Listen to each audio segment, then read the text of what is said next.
नमस्कार दोस्तों, स्वागत है आप सभी का आपके अपने यूट्यूब चैनल ऑब्जेक्टिव सेंटर पर। जैसा कि दोस्तों आप लोगों को पता होगा कि कल हमने दोस्तों bark work assistant stage second का दोस्तों हमने मैथ का पोर्शन करवा दिया था। तो इस वीडियो में दोस्तों हम लोग उसी का जो जीके जीएस का पोर्शन आता है उसको हम लोग यहाँ पर कवर करने वाले हैं। ठीक, तो चलिए स्टार्ट करते हैं। तो देखिए दोस्तों, ये हमारा भाभा एटॉमिक रिसर्च सेंटर का ऑफिशियल जो हमारा स्टेज 2 है एडवांस टेस्ट पेपर वही है जो कि कंडक्ट कराया गया था 7/9/2021 को 150 नंबर के पेपर हुआ था। और यहाँ पर जो समय मिला था दोस्तों 2 घंटे का समय मिला था, दिव्यांग वालों को 2 घंटा 40 मिनट का मिला था। और ये पेपर जो होता है दोस्तों आपको हिंदी, इंग्लिश और मराठी तीनों भाषा में उपलब्ध होता है। 50 क्वेश्चन रहता है आपको करने के लिए। ठीक, 150 नंबर के पेपर होता है। एक क्वेश्चन सही होता है तो 3 नंबर दिया जाता है, एक क्वेश्चन गलत होता है तो आपको 1 नंबर काट लिया जाता है। ये इसका एग्जाम पैटर्न है और ये ऑफलाइन पेपर कंडक्ट कराया जाता है। और यहाँ पर देख सकते हैं 7/9/2021 का एडवांस टेस्ट है, वर्क असिस्टेंट स्टेज 2 का यहाँ पर देख सकते हैं। ठीक, तो चलिए स्टार्ट करते हैं दोस्तों। ये मैथ का पोर्शन जो लोग नहीं देखें दोस्तों वो लोग डिस्क्रिप्शन बॉक्स में जाएं, वहां पर सबसे ऊपर ही हमने एक लिंक प्रोवाइड किया है। इसका हमने सोल्यूशन जो करवाया है। ठीक, तो इसी के आगे दोस्तों हम लोग इस वीडियो को कवर करने वाले हैं। तो 16 तक हमने दोस्तों कंप्लीट करवा दिया था, उसी के आगे हम लोग देखने वाले हैं।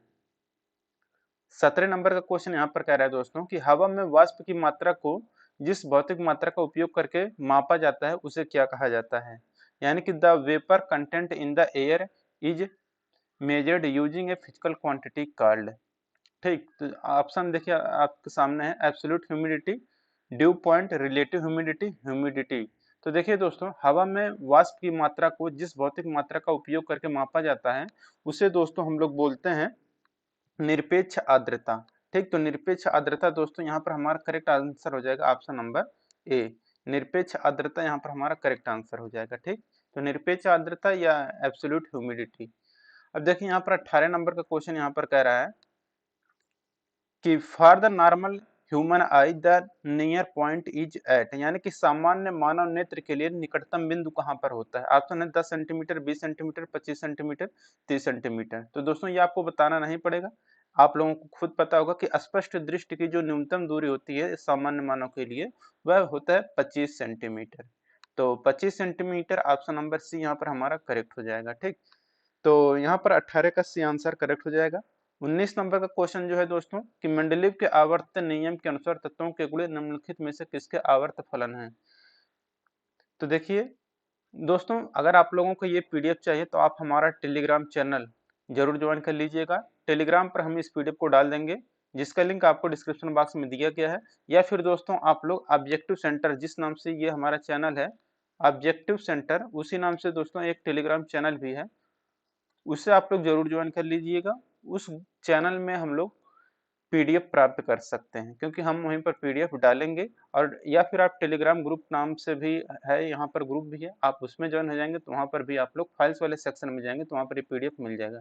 और जो अभी लेटेस्ट में वीडियो देख रहे हैं दोस्तों उनके लिए क्या है दोस्तों कि हम 2-4 घंटे बाद जैसे ये वीडियो खत्म हो जाएगा 2-4 घंटे बाद पीडीएफ आपको व्हाट्सएप ग्रुप में भी डाल देंगे। अगर आप लोग उस व्हाट्सएप ग्रुप में जिसको जो ज्वाइन हो जाएंगे जल्दी से उनको पीडीएफ मिल जाएगा। बार बार पीडीएफ हम नहीं भेज सकते हैं, इसलिए जो बाद में देखेंगे वीडियो वो अपना टेलीग्राम से डाउनलोड कर लेंगे। ठीक है, अब चलिए चलते हैं। यहाँ पर देख सकते हैं 19 नंबर क्वेश्चन कर according to Mendeleev's periodic law properties of element are periodic function of their, यानी कि मेंडलीव के आवर्त के नियमों के अनुसार तत्वों के गुणे निम्नलिखित में से किसके आवर्ती फलन होते हैं। एटॉमिक नंबर है, डेंसिटी है, एटॉमिक मासेज है, बॉइलिंग पॉइंट है, यानी कि परमाणु संख्या के, घनत्वों के, परमाणु द्रव्यमानों के और कथनांकों के। तो देखिए दोस्तों कि मेंडलीव का जो आवर्त सारणी है ये दोस्तों आपका एटॉमिक मास यानी कि द्रव्यमान संख्या पर दोस्तों ये निर्भर करता, मतलब द्रव्यमान संख्या पर इन्होंने अपना नियम दिया था मेंडलीव ने। लेकिन जो हमारा आधुनिक आवर्त सारणी है वह मोजले ने दिया था और मोजले का जो नियम है दोस्तों वह आपका परमाणु क्रमांक के आधार पर वहां पर रखा गया है। ठीक है, तो यहाँ पर आपका दोस्तों की मेंडलीव की आवर्त सारणी की बात किया था तो ये आपका परमाणु द्रव्यमान हो जाएगा, यानी कि परमाणु भारों के क्रम में इन्होंने बनाया हुआ था मेंडलीव की आवर्त सारणी।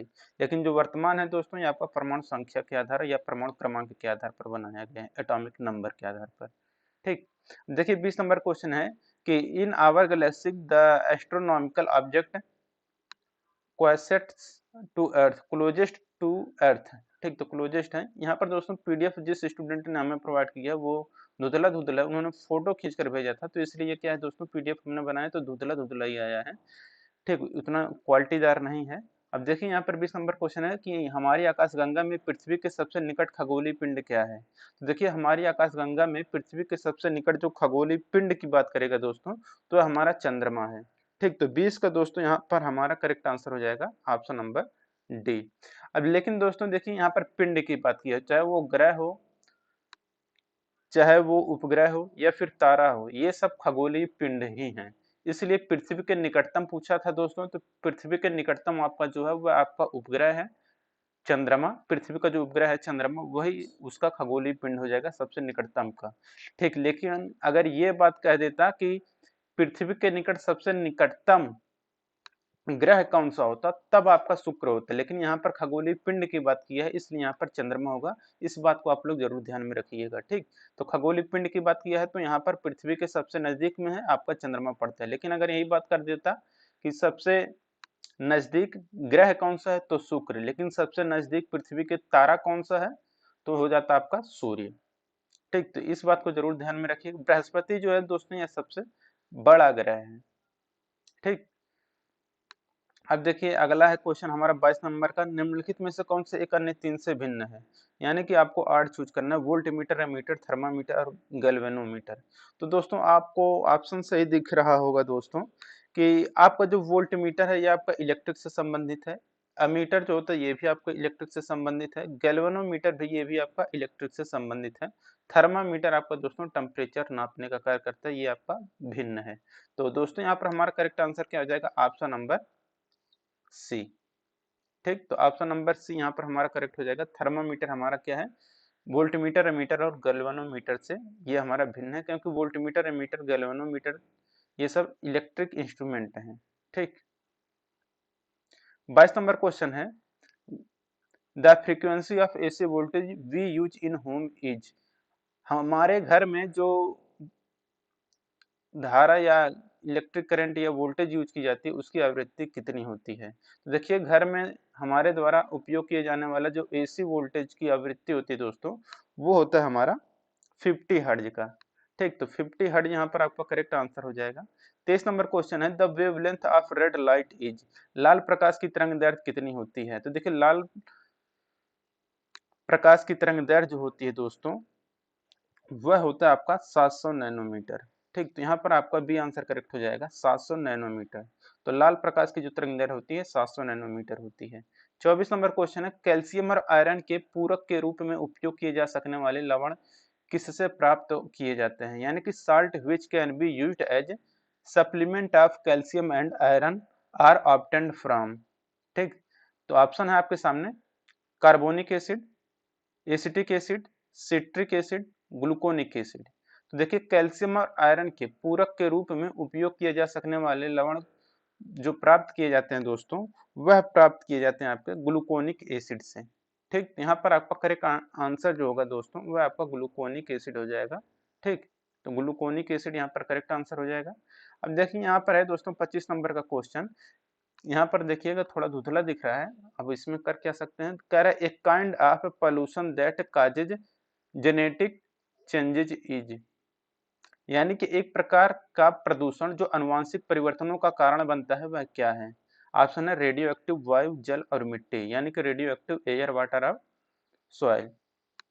तो देखिए एक प्रकार का प्रदूषण जो अनुवांशिक परिवर्तनों का जो कारण बनता है दोस्तों, वो हमारा रहता है रेडियो एक्टिव, यानी कि रेडियो एक्टिव यहाँ पर हमारा करेक्ट आंसर हो जाएगा। ठीक, अब देखिए 26 नंबर का क्वेश्चन यहाँ पर कह रहा है, 26 नंबर का क्वेश्चन में है यहाँ पर कि किस माध्यम से गुजरते समय प्रकाश के अपने घटक रंगों में अलग होने की प्रक्रिया कहलाती है? यानी कि the process of separation of light into its component colour while passing through a medium is called. ठीक है, यानी कि यहाँ पर कहा गया है, ऑप्शन आपके सामने, रिफ्लेक्शन यानी कि परावर्तन, रिफ्रैक्शन यानी कि अपवर्तन, डिस्परेशन यानी कि परिक्षेपण और डिस्प्लेसमेंट यानी कि विस्थापन। तो देखिए किसी माध्यम से गुजरते समय प्रकाश के अपने घटक रंग में अलग होने की प्रक्रिया जो होती है दोस्तों वह हमारा परिक्षेपण कहलाता है। तो यहाँ पर दोस्तों हमारा जो करेक्ट आंसर हो जाएगा ऑप्शन नंबर सी, परिक्षेपण या डिस्परेशन। तो डिस्परेशन यहाँ पर हमारा 26 का सी आंसर करेक्ट हो जाएगा। 27 नंबर क्वेश्चन है कि बर्फ का गलनांक कितना होता है? The melting point of ice is, ठीक, ऑप्शन है 17 degree Celsius, 19 degree Celsius, 2 degree Celsius और 0 डिग्री सेल्सियस। तो देखिए दोस्तों, बर्फ का जो गलनांक होता है वह आपका 0 डिग्री सेल्सियस होता है। काफी इंपॉर्टेंट क्वेश्चन ये भी था, अक्सर पूछा करता है, लेकिन काफी आसान भी होता है, ठीक। तो 27 के यहाँ पर डी आंसर करेक्ट हो जाएगा। अब देखिए 28 नंबर का क्वेश्चन यहाँ पर कह रहा है कि 1100 वाट प्रति घंटे की खपत करने वाला एक विद्युत इस्त्री प्रतिदिन 2 घंटे के लिए काम में ली जाती है, तो इस्त्री द्वारा 30 दिनों में बिजली की कुल खपत कितनी होगी? यानी कि an electric iron consuming 1100 watt per hour is operated for 2 hours daily. The total electric consumption by the iron, और ये पता नहीं क्या है, दिख नहीं रहा है, इज 30 days will be। यानी कि दोस्तों यहाँ पर देखिए, आपको यहाँ पर पूछा गया है कि खपत कितनी होगी, ठीक। तो यहाँ पर देख सकते हैं शक्ति की बात यहाँ पर कहा है, तो शक्ति की बात करें या, तो देखिए आपको क्या होता है यहाँ पर किलोवाट घंटा बटे 1000 होता है।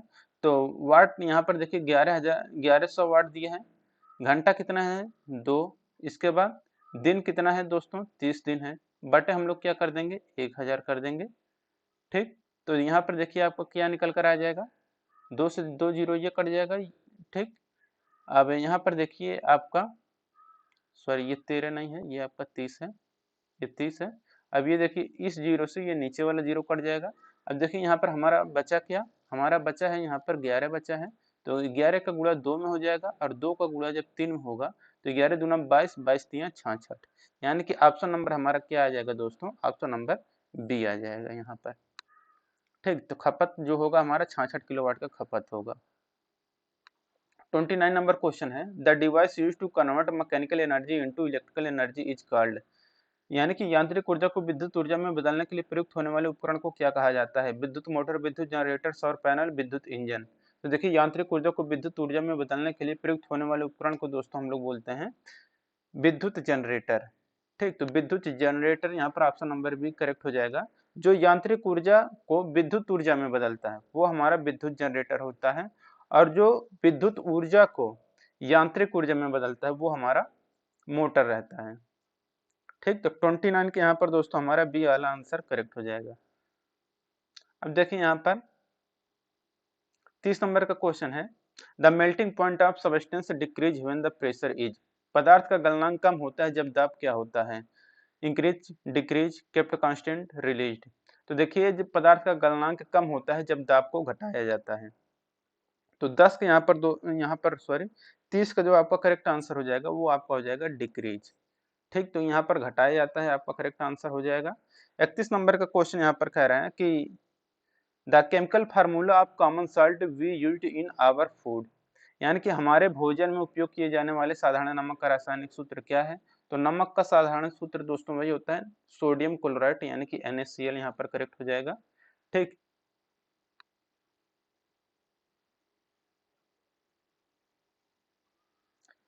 तो ये हो गया दोस्तों हमारा। अब यहाँ पर देखिए दोस्तों, ये है हमारा अगला क्वेश्चन 32 नंबर का, कि निम्नलिखित में से किसे सामान्यतः स्पिरिट के रूप में जाना जाता है? यानी कि which of the following generally known as spirit, ठीक। तो स्पिरिट के रूप में किसे जाना जाता है? ऑप्शन है मेथेनॉल, एथेनॉल, प्रोपेनॉल और ब्यूटेनॉल। तो देखिए दोस्तों, स्पिरिट के रूप में जो जाना जाता है वो हमारा रहता है एथेनॉल। एथेनॉल को हम लोग स्पिरिट के रूप में जानते हैं, ऑप्शन नंबर बी यहाँ पर करेक्ट हो जाएगा। 33 नंबर क्वेश्चन है कि डीएनए में सूचना को mRNA अणु में स्थानांतरित करने वाली प्रक्रिया क्या कहलाती है? यानी कि process that transfer the information in DNA to mRNA molecule is called. तो ऑप्शन है आपके सामने म्यूटेशन यानी कि उत्परिवर्तन, ट्रांसकोलेक्शन, ट्रांसलोकेशन है यानी कि स्थानांतरण, और इसके बाद यहाँ पर प्रतिलेखन है यानी कि ट्रांसक्रिप्शन, इसके बाद जीन है। तो देखिए डीएनए में सूचना को mRNA अणु में स्थानांतरित करने वाली की जो प्रक्रिया होती है दोस्तों, ये हमारा क्या है, प्रतिलेखन या ट्रांस। तो ये हो गया। अब देखिए चलते हैं अगले क्वेश्चन पे। 34 नंबर क्वेश्चन कह रहे हैं a compact disc is a type of which storage device media, ये कॉम्पैक्ट डिस्क जो सीडी होता है किस प्रकार का स्टोरेज मीडिया का एक प्रकार है? इलेक्ट्रिकल, मैग्नेटिक, ऑप्टिकल, इनमें से कोई नहीं। तो कॉम्पैक्ट डिस्क जो होता है दोस्तों, ये हमारा ऑप्टिकल टाइप का स्टोरेज मीडिया का एक प्रकार है। तो 34 का यहाँ पर दोस्तों हमारा सी आंसर करेक्ट हो जाएगा।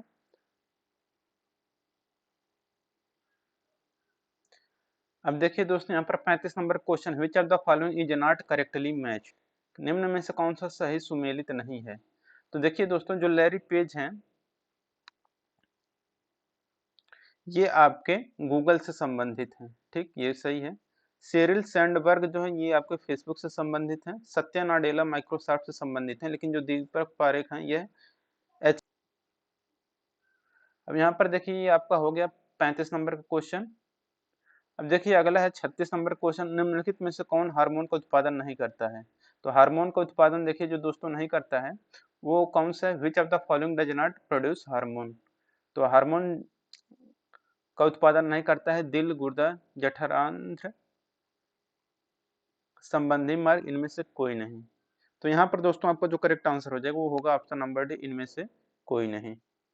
देखिए 37 नंबर क्वेश्चन है, निम्नलिखित में से कौन सा मंदिर दुनिया में सबसे अच्छा रॉक कट यानी कि चट्टान काटकर बनाया गया मंदिर माना जाता है? यानी कि which among the following is considered as the best rock cut temple in the world? Brihadeshwara मंदिर तंजावुर, लिंगराज मंदिर भुवनेश्वर, कैलाश मंदिर एलोरा, कंदारिया मंदिर खजुराहो। तो यहाँ पर दोस्तों आपका जो करेक्ट आंसर हो जाएगा वो होगा आपका कि कैलाश मंदिर एलोरा का जो है यह मंदिर, जो एलोरा का कैलाश मंदिर है, यह दुनिया में सबसे अच्छा रॉक कट वाला चट्टान काटकर बनाया गया मंदिर माना जाता है। अब देखिए 38 नंबर का क्वेश्चन है कि समानांतर अर्थव्यवस्था का अस्तित्व निम्नलिखित में से किस के अस्तित्व को संदर्भित करता है? The extent of parallel economy refers to the existence of, समानांतर अर्थव्यवस्था का अस्तित्व निम्नलिखित में से जिसके अस्तित्व को संदर्भित करता है वो रहता है दोस्तों आपका काला धन को। तो 38 का दोस्तों यहाँ पर आपका डी आंसर करेक्ट हो जाएगा, काला धन। अब देखिए यहाँ पर 39 नंबर का क्वेश्चन है, लोकसभा का अध्यक्ष निम्नलिखित में से किसे नियुक्त करता है? तो देखिए दोस्तों the speaker of Lok Sabha appoints हुम अमंग द फॉलोइंग, ऑप्शन है विपक्ष का नेता, प्रधानमंत्री, और है एंग्लो इंडियन समुदाय के 2 सदस्य, और इसके बाद तो देखिए लोकसभा का अध्यक्ष जिसे नियुक्त करता है दोस्तों वह विपक्षी दल के नेता को नियुक्त करता है। तो 39 का दोस्तों यहाँ पर आपका ये आंसर करेक्ट हो जाएगा, ठीक।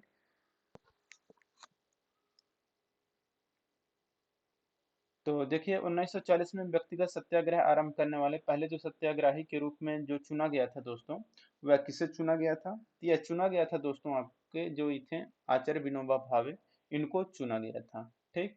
अब देखिए 41 नंबर क्वेश्चन है कि गिर राष्ट्रीय उद्यान कहाँ पर स्थापित है या स्थित है? तो गिर national park is situated in, तो गिर जो है गिर राष्ट्रीय उद्यान ये आपका पड़ता है गुजरात में। अब देखिए यहाँ पर 42 नंबर का क्वेश्चन है, निम्नलिखित में से कौन सा कंप्यूटर सबसे तेज, सबसे बड़ा और सबसे महंगा कंप्यूटर है? तो which one of the following computer is fastest, biggest and expensive computer? Personal computer, laptop, notebook, super computer. तो जो सुपर कंप्यूटर है दोस्तों वह सबसे तेज, सबसे बड़ा और सबसे महंगा कंप्यूटर है, ठीक। तो यहाँ पर 42 का डी आंसर करेक्ट हो जाएगा। अब देखिए अगला क्वेश्चन है 43 नंबर का, कह रहा है भारतीय महिला बैंक की स्थापना कब की गई थी? तो व्हेन वाज द भारतीय महिला बैंक स्टेब्लिश्ड? तो भारतीय महिला बैंक की स्थापना जो किया गया था दोस्तों वह 19 नवंबर 2013 को किया गया था। 43 का यहाँ पर दोस्तों आपका ये आंसर करेक्ट हो जाएगा। अब देखिए यहाँ पर दोस्तों कुछ पैराग्राफ दिया गया है, इसे आपको पढ़ना है, फिर नीचे कुछ आपके आंसर हैं, आपको उसके जवाब देने हैं क्वेश्चन के, ठीक। देखिए यहाँ पर लिखा है कि निम्नलिखित पैराग्राफ को पढ़िए और प्रश्नों के उत्तर दीजिए, विकल्पों में से निकटतम पर्यायवाची या अर्थ के अनुसार दें, ठीक। कह रहा है मैरी क्यूरी इतिहास के सबसे कुशल वैज्ञानिकों में से एक थी। अपने पति पियरे के साथ उन्होंने रेडियम की खोज की जो व्यापक रूप से कैंसर के इलाज के लिए इस्तेमाल किया जाने वाला तत्व है, और उन्होंने यूरेनियम तथा अन्य रेडियो एक्टिव पदार्थों का अध्ययन किया। पियरे और मैरी के सौहार्दपूर्ण सहयोग के बाद में परमाणु के रहस्यों को उजागर करने में मदद की, ठीक। मैरी का जन्म 1867 में पोलैंड के वारसा में हुआ था, जहां उनके पिता भौतिक के प्रोफेसर थे। उन्होंने कम उम्र में ही तीक्ष्ण बुद्धिमत्ता एवं एक आनंदित व्यक्तिगत दिखाया। सीख के प्रति उनके अत्यधिक उत्साह ने उन्हें हाई स्कूल के बाद अपनी पढ़ाई जारी करने के लिए प्रेरित किया। हालांकि जब उन्हें यह पता चला कि वारसा में विश्वविद्यालय महिलाओं के लिए बंद है, तो वे काफी असंतुष्ट हो गए। उच्च शिक्षा प्राप्त करने के दृढ़ संकल्प के साथ उन्होंने पोलैंड छोड़ दिया और 1891 में एक फ्रांसीसी विश्वविद्यालय सोरबोन में प्रवेश लिया, जहां उन्होंने भौतिकी के मास्टर डिग्री और डायरेक्टरेट की उपाधि प्राप्त की। सोरबोन में मैरी को अपने समय के कुछ महानतम वैज्ञानिकों के साथ अध्ययन करने का सौभाग्य मिला, जिसमें से एक पियरे क्यूरी थे। मैरी और पियरे की शादी 1895 में हुई थी और उन्होंने भौतिकी प्रयोगशाला में एक साथ काम करते हुए कई उपयोगी वर्ष बिताए।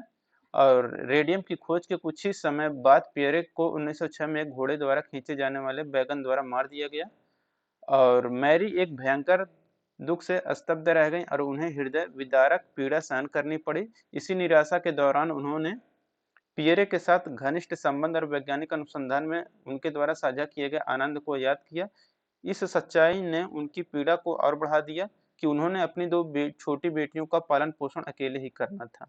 अब देखिए, क्यूरी की उदासी आखिरकार तब कम होने लगी जब उन्हें सोरबोन में उनके पति का उत्तराधिकारी बनाते हुए भौतिकी के प्रोफेसर के रूप में कार्य करने के लिए कहा गया। इस विश्व प्रसिद्ध विश्वविद्यालय में प्रोफेसर की उपाधि पाने वाली वे पहली महिला थी।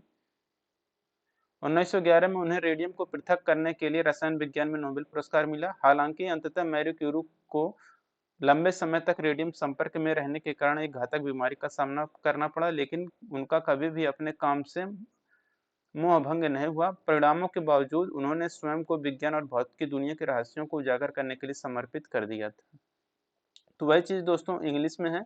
आप इंग्लिश वाले जो स्टूडेंट हैं ये अपना पढ़ लीजिएगा, ठीक। स्क्रीन इसको वीडियो को पास कर लीजिएगा, ठीक। इसके बाद नीचे का आंसर आपको देना पड़ेगा, ठीक। नीचे का जो आंसर है यहाँ पर देख सकते हैं 44 नंबर का जो क्वेश्चन है, कह रहा है क्यूरी के सहयोग से परमाणु के रहस्यों को उजागर करने में मदद की। तो यहाँ पर देखिए, the Curie collaboration helps to unlock the secret of the atom, ये क्या था? तो यहाँ पर 44 का दोस्तों आपका करेक्ट आंसर हो जाए कि मैत्रीपूर्ण यानी कि फ्रेंडली था, ठीक। तो ये हो जाएगा आपका करेक्ट से। 45 नंबर क्वेश्चन है कि मैरी का दिमाग तेज और व्यक्ति कैसा था, यानी कि Marie had a bright mind and a क्या था, प्रसन्नचित यानी कि लाइट हार्टेड था, पर्सनालिटी, ठीक। तो 45 के यहाँ पर भी आंसर करेक्ट हो जाएगा। 46 नंबर क्वेश्चन है, जब उन्हें पता चला कि वे वारसा विश्वविद्यालय में नहीं जा सकती तो उन्होंने कैसा महसूस किया? तो उन्होंने जो महसूस किया दोस्तों, वो महसूस किया नाराज या एनॉयड, ठीक। तो 46 के यहाँ पर आपका बी आंसर करेक्ट हो जाएगा। व्हेन ये हो गया। 47 नंबर क्वेश्चन अब यहाँ पर है कि मैरी ने पोलैंड छोड़कर सोरबोन में प्रवेश लेने के लिए फ्रांस जाकर क्या प्रदर्शित किया, ठीक। यानी कि Marie dot dot dot by leaving Poland and travelling to France to enter the Sorbonne. तो मैरी ने पोलैंड छोड़कर सोरबोन में प्रवेश लेने के लिए फ्रांस जाकर जो प्रदर्शित किया वो क्या था दोस्तों? तो वो था कि प्राधिकरण को चुनौती दी, चैलेंज अथॉरिटी। तो 47 यहाँ पर आपका ये आंसर करेक्ट हो जाएगा। 48 नंबर क्वेश्चन है, उन्होंने किसके साथ अपनी खुशी को याद किया? तो उन्होंने उदासी के साथ अपनी खुशी को याद किया। 49 नंबर क्वेश्चन है, वह अपने पति के उत्तराधिकारी के रूप में सोरबोन लौटी तो उनका क्या कम होने लगा? यानी कि हर dot dot dot began to fade when she returned to the Sorbonne to succeed her husband। तो यहाँ पर दोस्तों आपका जो भरा जाएगा वो रहेगा आपका दुख। तो जब वह अपने पति के उत्तराधिकारी के रूप में सोरबोन लौटी तो उनका दुख कम होने लगा। 50 नंबर क्वेश्चन है, भले ही वह रेडियम के साथ काम करने से गंभीर रूप से बीमार हो गए, लेकिन मैरी क्यूरी कभी भी क्या हुई कि हतोत्साहित नहीं हुई, यानी कि डिसअपॉइंटेड नहीं हुई, ठीक। दोस्तों यहाँ पर आपको ये कंप्लीट होता है।